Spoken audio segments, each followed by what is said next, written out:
जय श्री राम। हिमवान ने कुश लेकर और कन्या का हाथ पकड़ के उसे भवानी जानकर शिव जी को दान कर दिया।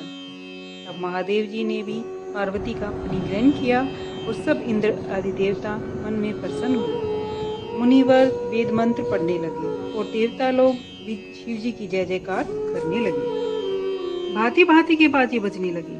आकाश से नाना प्रकार के फूलों की वर्षा होने लगी। शिव पार्वती का विवाह हो गया। सारे भवनों में आनंद छा गया। ये सब देख रानी मैना बड़े ही प्रेम पूर्वक शिव जी के पास गई और बोली, हे नाथ, माँ मुझे प्राणों के समान प्यारी है। इसे अपने घर की दासी बनाइए। हमारे सब अपराध क्षमा करके प्रसन्न होकर इसको वर दीजिए। शिव जी ने बहुत प्रकार से सासू को समझाया। वे चरणों में सिर नवाकर चली गई। फिर माता ने पार्वती को बुलाया और उसे गोद में लेकर सुंदर सी कही, हे पुत्री, तुम सदा शंकर जी की चरणों की पूजा करना। स्त्री धर्म में पति के सिवाय देवता स्त्री के लिए नहीं है। यह वचन कहते कहते आंखों में आंसू भर आए और उन्होंने कन्या को छाती से लगा लिया। ब्रह्मा ने जगत में स्त्री को क्यों रचा? स्वाधीन को सपने में भी सुख नहीं मिलता। प्रेम के कारण पार्वती जी की माता बहुत ही व्याकुल हो गई, परंतु उस समय विचार कर धीरज धारण किया।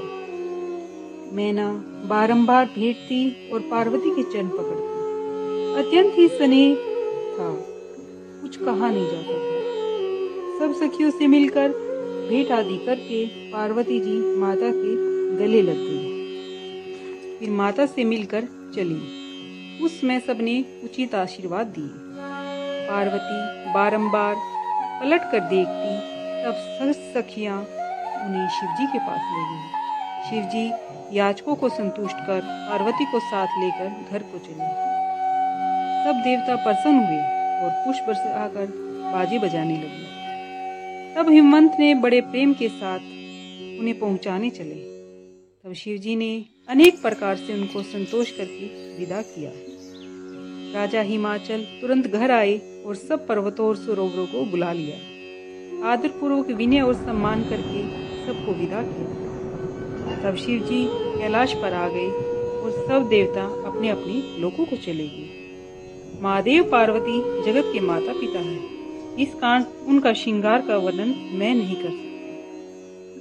महादेव पार्वती भांति भांति के भोग विलास करते हुए गणों के साथ कैलाश पर रहने लगे।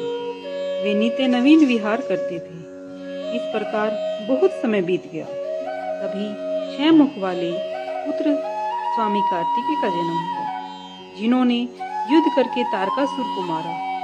वेद शास्त्र और पुराणों में स्वामी कार्तिकेय का जन्म प्रसिद्ध है, उसे संसार जानता है। स्वामी कार्तिकेय के जन्म, कर्म, प्रताप और महापुरुषार्थ को कौन नहीं जानता। अतः मैंने महादेव जी के पुत्र का चरित्र संक्षेप में कहा। महादेव पार्वती के विवाह की इस कथा को जो नर नारी सुनेंगे और गावेंगे, वे शुभ कार्यों और विवाह आदि मंगलों में सदा सुख पावेंगे। गिरजापति महादेव जी के चरित्र समुद्र के समान है। वेद भी उनका पार नहीं पाते।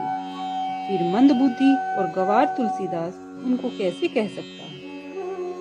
शिव जी का रस पूर्ण और सुहावना चरित्र सुनकर भारद्वाज मुनि बहुत सुखी हुए। कथा सुनने की लालसा और ज्यादा बढ़ गई। आंखों में आनंद के आंसू भर आए। रोमावली खड़ी हो गई। प्रेम में मगन होने के कारण बात मुंह से नहीं निकली। यह दशा देख ज्ञानी मुनि याज्ञवल्क्य जी बहुत ही प्रसन्न हुए और बोले, हे मुनीश, तुम्हारा जन्म धन्य है। तुम्हें महादेव जी प्राणों के समान प्यारे हैं।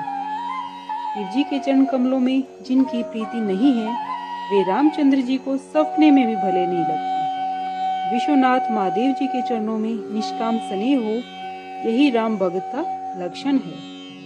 शिव जी के समान रघुनाथ जी की भक्ति का व्रत धारण करने वाला आखिर कौन है, जिन्होंने बिना अपराध सती जैसी स्त्री को भी छोड़ दिया।